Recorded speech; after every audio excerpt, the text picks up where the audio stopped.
Hello dear student, देखिए आज की ये वीडियो क्लास 10 वाले स्टूडेंट्स के लिए और क्लास 12 वाले स्टूडेंट्स दोनों लोगों के लिए बहुत ज़्यादा इंपॉर्टेंट है। देखिए क्या होता है कि आप जब एग्ज़ाम में पद्यांश को तैयार करके जाते हो, हिंदी के पेपर में स्पेशली, कि आप पद्यांश को जब तैयार करके जाते हो तो जो भी आप पद्यांश तैयार करके जाते हो वो एग्ज़ाम में नहीं आता है। ठीक है, आपने जो भी पद्यांश तैयार किया वो एग्ज़ाम में नहीं आया। ठीक है, तो फिर उस पद्यांश को आप कैसे करोगे? और क्योंकि पद्यांश हमारे एग्ज़ाम में 6 नंबर का पूछा जाता है, तो किस तरीके से आपको पद्यांश को अच्छे से सॉल्व करना है और पद्यांश में आपको बिना पढ़े, जैसे अगर ऐसा पद्यांश आ गया जो आपने अभी तक नहीं पढ़ा है, फिर उस पद्यांश को कैसे आप सॉल्व करोगे और कौन सी ट्रिक आप लगाओगे जिससे कि आपको पूरे में पूरे यानी 6 आउट ऑफ 6 मार्क्स आपको पूरे मिले। तो देखो सबसे पहले यहाँ समझो, जैसे कि दो तरीके के स्टूडेंट्स होते हैं। सबसे पहले आप जो पद्यांश पढ़कर गए हो वही आ जाता है, या तो आपने जो पद्यांश पढ़ा है वो नहीं आया यानी दूसरा कोई पद्यांश आ गया। ठीक है, यानी बिना पढ़ा हुआ पद्यांश आ गया। तो फिर आप उसको किस तरीके से सॉल्व करोगे? और क्योंकि ये 6 नंबर का आता है, ठीक है, तो बहुत ही महत्वपूर्ण 6 नंबर आपके लिए होते हैं। तो 6 में कम से कम आपको इतने नंबर मिल जाएं, 4 से 5 नंबर आपको मिल जाएं और आसानी से पूरा आप पद्यांश सॉल्व कर लो। तो देखो यहाँ पर आप लोगों के लिए एक पद्यांश हम लेकर के आए हैं। किस तरीके से आप, जैसे ये एक पद्यांश है ना, अब जैसे इस पेपर में ये वाला पद्यांश पूछा गया है। ठीक है, अब ये पद्यांश आपको नहीं आता है। ठीक है, आपने ये पद्यांश आपको नहीं आता है, आपको इस पद्यांश के लेखक का नाम नहीं पता, यानी इस पद्यांश को किसने लिखा है उसके कवि का नाम नहीं पता, ये पद्यांश किस चैप्टर से आया है उसका नाम नहीं पता। फिर आप इस पद्यांश को किस तरीके से सॉल्व करोगे और आप लोग इसको पूरा कर लोगे। ठीक है, जो भी प्रश्न इसके आएंगे उन सभी प्रश्नों को आप कर लोगे और पूरे लगभग आपको 6 में 5 या 4 नंबर आसानी से आपको मिल जाएंगे। देखो कैसे सॉल्व करोगे। सबसे पहले देखो, जो भी पद्यांश आया है, अगर आपको ये पद्यांश आता है तो आप उसी तरीके से सॉल्व करोगे। ठीक है, लेकिन अगर आपको ये पद्यांश नहीं आता है तब आप ये ट्रिक लगाओगे कि सबसे पहले देखिए क्या होता है कि कोई भी पद्यांश होता है तो उसमें भाई सबसे पहला प्रश्न तो नॉर्मल यही पूछा जाता है कि उस पद्यांश का संदर्भ आप लिखिएगा। मतलब वो जो भी पद्यांश है उसका संदर्भ लिखिएगा। और संदर्भ में आप लोगों को बता देता हूँ कि संदर्भ में स्पेशली लेखक यानी जो कवि हैं उनका नाम लिखना पड़ता है और जो पद्यांश है वो किस चैप्टर से पूछा गया है उसका नाम लिखना पड़ता है। लेकिन अगर आप इसको संदर्भ के फॉर्म में लिखोगे, है ना, तो आपको पूरे नंबर मिलेंगे, भले आपको इसके कवि का नाम ना पता हो और इसके चैप्टर का नाम ना पता हो, फिर भी आपको, क्योंकि ये 2 नंबर में आता है आपका ये वाला प्रश्न 2 नंबर का, तो आपको यहाँ से 2 में 2 पूरे नंबर मिल जाएंगे। देखो सबसे पहले आपको क्या करना है, ये पूरा पद्यांश आपको एक बार देख लेना, पढ़ लेना। जैसे कि यहाँ लिखा हुआ है कि रानी में अजानी महा पबि पाहुन तो कठोर हियो है, राजऊ काज आकाश ना जानियो और कहो तिये को जिन कान कियो है। ठीक है, आगे देखिए, ऐसी मनोहर मूर्ति है बिछुड़ियो कैसे प्रतिम लोक जियो है। ठीक है, अब इसको तरीके से आपने पूरा पढ़ लेना है। पढ़ने के बाद जब आप इसका संदर्भ सॉल्व करोगे, क्योंकि आपको इसके चैप्टर का नाम नहीं पता है ना तो कवि का नाम नहीं पता है, ठीक है, तो कैसे आप इस पूरा संदर्भ लिखोगे? तो देखो सबसे पहले आपको इस तरीके से संदर्भ लिखना है। ठीक है, पद्यांश का संदर्भ, देखो यहाँ पर पद्यांश लिखा हुआ है लेकिन आप इसको संदर्भ कर लेना। ठीक है, देखो आप यहाँ पर संदर्भ इस तरीके से हेडिंग डाल लेना, संदर्भ इस तरीके से। अब देखो यहाँ पर आपको किस तरीके से संदर्भ लिखना है जिससे कि आपको पूरे 2 में 2 नंबर पूरे मिल जाएंगे पहले वाले प्रश्न में। ठीक है, इस तरीके से आपको टीचर को के सामने अपने संदर्भ को आपको लिखना है। ऐसे लिखोगे, सबसे पहले आप लिखोगे कि प्रस्तुत पद्यांश हमारी पाठ्य पुस्तक हिंदी के गद्य खंड से संकलित है, इतना आपको लिख देना है। ठीक है, यहाँ पर आप लोगों को इसके चैप्टर का नेम नहीं पता है ना तो कवि का नेम नहीं पता है, तो इसीलिए आप यहाँ पर पूरा का पूरा संदर्भ ब्लू पेन से लिखोगे, यानी एक ही पेन से लिखोगे, इसमें कोई ब्लैक का इस्तेमाल नहीं करोगे। ठीक है, अब ऐसे लिखोगे कि प्रस्तुत पद्यांश हमारी पाठ्य पुस्तक हिंदी के गद्य खंड से संकलित है, अतः इसके कवि हैं, अतः इसके कवि हैं, बस इतना लिख दोगे, इतना लिख दोगे। यहाँ पर देखो ना तो आपने इसके कवि का नेम मेंशन किया ना तो आपने इसके चैप्टर का नेम मेंशन किया, फिर भी आपका ये जो संदर्भ है देखने में अच्छा लग रहा है। और इस तरीके से लिखोगे और अच्छी हैंड राइटिंग में लिखोगे तो एग्जामिनर आपको ज़्यादा नहीं दिखेगा संदर्भ में उसने क्या लिखा है। और अगर आप अगर इसके चैप्टर का नेम अगर आप जानते हो तो आप चैप्टर का नेम लिख सकते हो, लेकिन अगर आप इसके कवि का नेम नहीं जानते हो तो पूरा का पूरा आप लोग इसको नीले से ही लिखना, ब्लैक पेन का इस्तेमाल बीच में मत करना। ठीक है, जैसे कि लिखा हुआ प्रस्तुत पद्यांश हमारी पाठ्य पुस्तक हिंदी के गद्य, ठीक है, ये देखो गद्य खंड, सॉरी ये देखो गद्य खंड नहीं, चूंकि ये पद्यांश है तो यहाँ पर आप लिखोगे पद्य खंड से संकलित है। किससे संकलित है? पद्य खंड से संकलित है। अतः इसके कवि हैं। आपने यहाँ पर कवि का नाम नहीं लिखना है, ठीक है। इस तरीके से आप पूरा संदर्भ लिख दोगे और आपका जो टीचर है ज़्यादा देखेगा भी नहीं, जो भी एग्जामिनर कॉपी चेक करेगा वो ज़्यादा नहीं देखेगा। देन इसके बाद में देखिए प्रश्न जो पूछे जाते हैं ना इस पद्यांश से, देखो सबसे पहला प्रश्न तो नॉर्मली होता है कि भाई यहाँ पर आप लोगों को पद्यांश का संदर्भ लिखना पड़ता है, ठीक है। लेकिन सेकंड वाला जो प्रश्न आता है वो आता है कि पद्यांश के रेखांकित अंशों की आप लोगों को व्याख्या लिखनी पड़ती है। क्या? व्याख्या लिखनी पड़ती है। अब यहाँ पर आपको ये ध्यान से समझना है कि गद्यांश की व्याख्या तो आप बना बना कर लिख सकते हो, लेकिन जो पद्यांश की व्याख्या होती है वो आप लोगों को कैसे लिखनी है, क्योंकि पद्यांश की व्याख्या डिफिकल्ट होती है, क्योंकि भाई इसमें आप लोगों को थोड़ा सा विस्तार से अर्थ स्पष्ट करके लिखना पड़ता है। लेकिन फिर भी अगर आपने इस तरीके से व्याख्या लिखी, गारंटी दे रहा हूँ आपको अच्छे नंबर, 2 नंबर का ही प्रश्न आता है। और देखिए रेखांकित अंश की व्याख्या में आपको पूरे 2 के 2 नंबर मिल जाएंगे। बस आपको ये ट्रिक लगानी। देखिए सबसे पहले आपको क्या करना है कि जैसे आप व्याख्या करना शुरू करें तो सबसे पहले आप इतना लिख दें कि प्रस्तुत पद्यांश के माध्यम से, यानी प्रस्तुत जो ये पद्यांश दिया गया है ये पद्यांश हमें क्या बता रहा है, तो उससे संबंधित चीज लिखेंगे कि प्रस्तुत पद्यांश के माध्यम से कवि बताता है। अब चूंकि यहाँ पर आपको एक चीज़ ये ध्यान देनी है, जो पद्यांश होते हैं, जो पद्य होता है वो कवि लिखते हैं, तो आपको यही चीज़ लिखनी है कि प्रस्तुत पद्यांश के माध्यम से कवि बताता है कि अभी क्या बताता है कि रानी बहुत ही अजानी है। देखो यहाँ पर आपको मैं दिखा देता हूँ। सबसे पहले देखिए कैसे आपको लिखना है। अब ये आपका पद्यांश है, आपको इस पद्यांश की व्याख्या नहीं आती है, कैसे लिखोगे? सबसे पहले आप क्या करोगे, इतना लिख दोगे प्रस्तुत पद्यांश के माध्यम से कवि बताता है कि, इतना आप यहाँ से देखिए, इतनी चीज़ आपको याद कर लेनी है। अगर आपको कोई पद्यांश नहीं आ रहा है ना तो फिर आपको इतनी चीज़ शुरुआत में लिखनी है। एग्जामिनर जब इतनी चीज़ देखेगा कि प्रस्तुत पद्यांश के माध्यम से कवि बताता है कि उस स्टूडेंट ने इतना लिखा है, इसका मतलब ये स्टूडेंट पढ़ के आया है, टॉपर स्टूडेंट है, और फिर वो आपको आगे बीच में जो भी आपने लिखा है वो नहीं पढ़ेगा। समझ रहे हो मेरी बात को? तो इतना आपको तो जरूर लिखना है कि प्रस्तुत पद्यांश के माध्यम से कवि बताता है कि, और दैट्स, इसके बाद आपको पूरा ये लिख देना है कि रानी मैं अजानी माँ। वैसे अगर इसका अर्थ लिखोगे तो ये होता है कि रानी, जो कि रानी थी, रानी केतकी, वो बहुत ही अज्ञानी थी, ठीक है। तो यहाँ पर इसका स्पष्ट यानी जो इसका सही अर्थ है वो तो ये होगा कि रानी बहुत ही अज्ञानी थी, लेकिन आपको ये नहीं आता है तो फिर आप यहाँ लिखोगे कि रानी बहुत ही अजानी है। अब इतना तो आप, जैसे महा लिखा है यहाँ पर महा, अब महा का तो आप लोग जान सकते हो, महा का मतलब अधिक होता है, बहुत ज़्यादा होता है, ठीक है। तो वही चीज़ लिख देनी है आपको कि रानी बहुत ही अजानी है, ठीक है। देन यहाँ पर देखो आगे आप लोगों का लिखा था कि पबी पाहुन हूँ ते कठोर ही है। अब जैसे कि यहाँ पर पबी पाहुन लिखा है ना, तो कठोर लिखा है, तो आप लोग इसी से कठोर से बना दोगे। क्या बना दोगे? ऐसे लिखोगे कि वह बहुत ही कठोर है, ठीक है, वह बहुत ही कठोर है।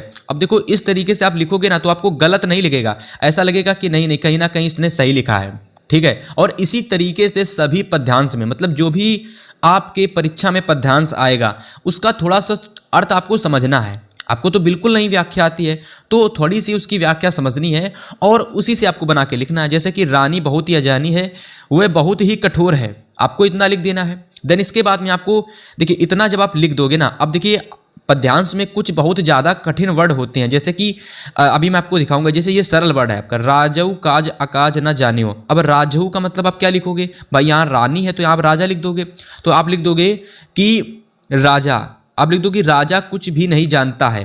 राजऊ काज अकाज न जानियो, तो आप लिख दोगे राजा कुछ भी नहीं जानता है। अब देखिए वो यहाँ पर ये ट्रिक वो लोग लगाएंगे जो पद्यांश को नहीं जानते, यानी ये पद्यांश उनका बिना पढ़ा हुआ पद्यांश है। तो भाई अगर आप यहाँ पर इतना भी लिख दोगे ना तो भी बहुत अच्छा आपका हो जाएगा, क्योंकि आपको तो बिल्कुल नहीं आता है तो आप उल्टा सीधा लिख के चले आओगे। तो आपको ये चीज़ सही लिखनी है कि राजा कुछ भी नहीं जानता है। अब देखो यहाँ से आपका कठिन वर्ड शुरू हो चुका है कि कहो तीय को जिन कान कियो है।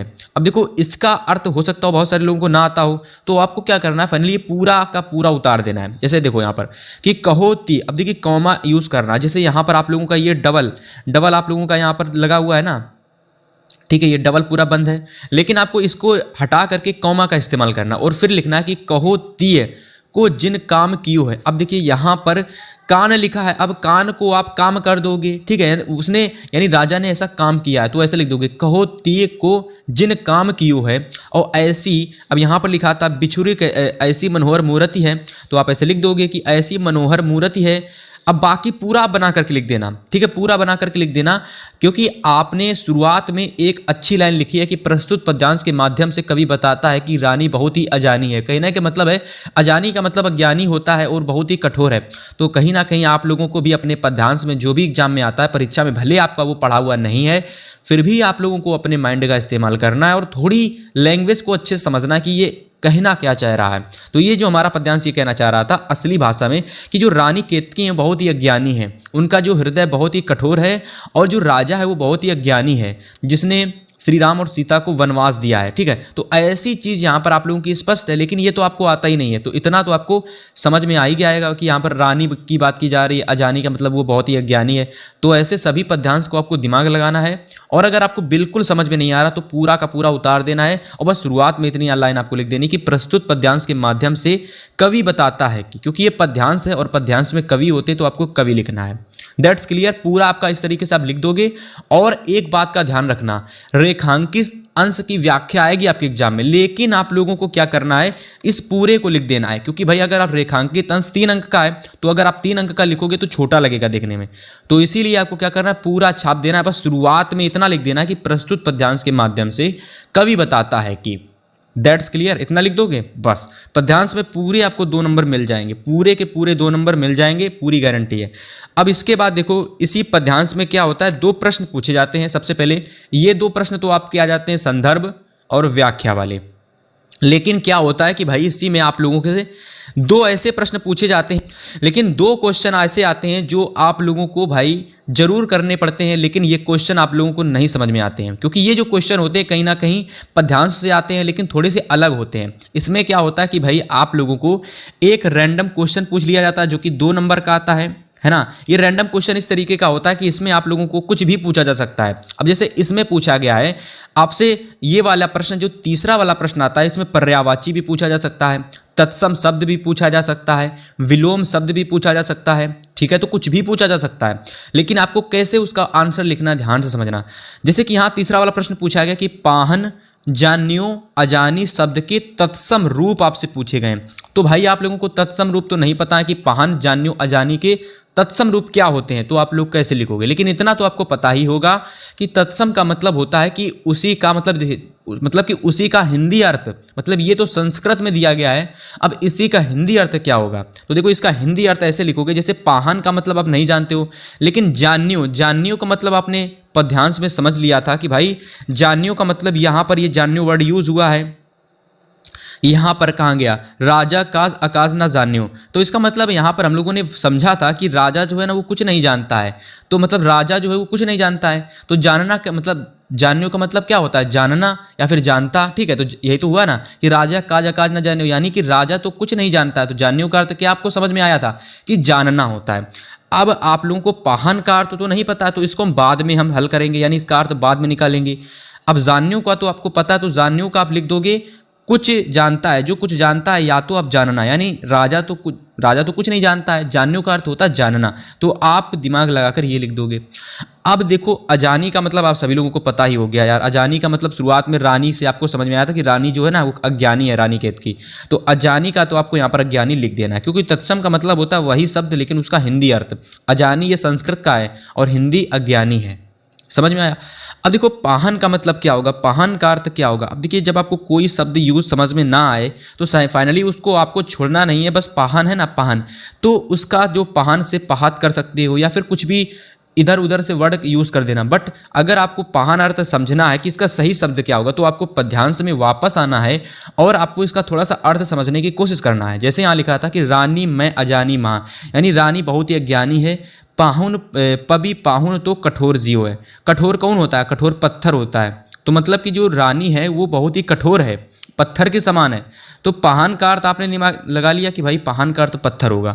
तो फाइनली आपको यहाँ पहान का क्या लिख देना है, पत्थर वर्ड यहाँ पर यूज कर देना और पत्थर इसका तत्सम रूप आपको लिख देना है। इस तरीके से देखो तीनों के तीनों आप लोगों के तत्सम हो जाएंगे। अब यहाँ पर तत्सम शब्द पूछे गए हैं, आपके एग्जाम में पर्यायवाची आएंगे। अब पर्यायवाची आ सकते हैं, तो आपको पर्यायवाची का मतलब पता होता है कि मतलब वही वर्ड बस उसका दूसरा अर्थ हो। मतलब जैसे पत्थर को आप लोग क्या कह सकते हो, पत्थर का दूसरा पर्यायवाची लिख सकते हो, अज्ञानी का दूसरा पर्यायवाची लिख सकते हो। तो ऐसे पर्यायवाची भी आ सकते हैं, विलोम शब्द भी पूछे जा सकते हैं। इसी वाले प्रश्न में यहाँ तत्सम आया था, आपके एग्जाम में हो सकता है पर्यायवाची पूछे जाए। ठीक है, अब एक प्रश्न आपके एग्जाम में ऐसा आता है जिसमें आप लोगों को अलंकार लिखना पड़ता है कि जो आपका पद्यांश था इसमें कौन सा अलंकार यूज हुआ है। अब जो अलंकार आपको ये तो पता ही नहीं है कौन सा है, क्योंकि आपको वो तो पद्यांश ही नहीं पता ना, कि पद्यांश हमने पढ़ा ही नहीं। अब बिना पढ़ा हुआ पद्यांश आया है तो जाहिर सी बात उसका कोई क्वेश्चन हमको नहीं आता होगा, अलंकार भी नहीं पता होगा। तो फिर आप अलंकार को कैसे बताओगे कि इसमें कौन सा अलंकार प्रयुक्त हुआ और कैसे आप पूरे 2 नंबर अपने लोगे। देखो समझो, ऐसे करोगे। आप लोगों को इतना तो पता ही होगा कि भाई अलंकार 2 से 3 प्रकार के होते हैं। उपमा मतलब होते तो बहुत सारे होते हैं, लेकिन आपको याद होंगे उपमा, रूपक, उत्प्रेक्षा, है ना, ऐसे अलंकार आपको याद होंगे। तो आपको जितने अलंकार याद हैं सारे अलंकार आपको लिख देने। फाइनली जैसे मुझे कुछ नहीं पता, लेकिन इतना पता है 3 अलंकार हमने पढ़े हैं, तो आपको फाइनली वही लिख देने। ऐसे करके लिखना है कि प्रस्तुत पद्यांश में उपमा, रूपक, उत्प्रेक्षा अलंकार है। कुछ ना लिखने से बेटर है कि आप लोगों को जो अलंकार याद हैं, कि जो आपने अलंकार पढ़ रखे हैं उतने अलंकार आपको लिख देने हैं। या फिर आप लोगों ने जो पद्यांश तैयार किए थे भले वो इसमें ना आए हों, लेकिन उनका अलंकार अगर आपको पता है तो वही अलंकार इसमें लिख देने। ऐसे ये होगा, एग्जामिनर देखेगा अच्छा इसने अलंकार लिखा है लेकिन उसका वर्ड यहाँ पर अगर समझ में नहीं आया तो फिर वो आपको अच्छे से नंबर दे देगा। या तो आप एक काम ये कर सकते हो कि कोई अलंकार मत लिखना, कोई भी अलंकार मत लिखना, और उसकी जगह केवल इतना लिख के चले आना एक लाइन में कि प्रस्तुत पद्यांश में ये अलंकार प्रयुक्त हुए हैं, ये अलंकार प्रयुक्त हुए हैं। और फिर आप लोगों को क्या करना है, उस क्वेश्चन को बस वहीं से छोड़ देना है। इस एग्जामिनर को ये लगेगा इस स्टूडेंट को अलंकार पता थे लेकिन उसने यहाँ पर अलंकार नहीं लिखा, क्योंकि हो सकता है उसके पास समय ना बचा हुआ हो। ठीक है, तो इसी वजह से वो आपके नंबर यहाँ पर दे देगा। ये 2 नंबर का आता है तो आपको 1 नंबर तो दे ही दे देगा। ठीक है, तो इस तरीके से पूरा पद्यांश आप लोग इजीली सॉल्व कर लोगे। ठीक है, पूरा पद्यांश आपने बिल्कुल कुछ नहीं पढ़ा था फिर भी आप सॉल्व करके चले आए, और यहाँ पर 6 नंबर का आता है तो आसानी से भाई आपको 5 नंबर या 4 नंबर मिल जाएंगे। कुछ ना लिखने से बेटर है कि 6 में 4 नंबर आपके आसानी से आ जाएंगे। ठीक है, अब अगर आपने बिल्कुल नहीं पढ़ा है कि पद्यांश कौन सा है, कहाँ से आया है, तो इतना अगर आप लिख दोगे पूरी नंबर मिल जाएंगे आपको। ठीक है, चलो फिर आज की इस वीडियो में हमने आप लोगों को पद्यांश सॉल्व करने की ट्रिक बताई। अगली वीडियो में पत्र और एप्लीकेशन इंग्लिश वाली सभी को बताएंगे। तो चैनल को अगर नया आए हो सब्सक्राइब कर लेना, वीडियो पसंद आई लाइक कर देना, और फिर आपसे मिलेंगे नेक्स्ट वीडियो में।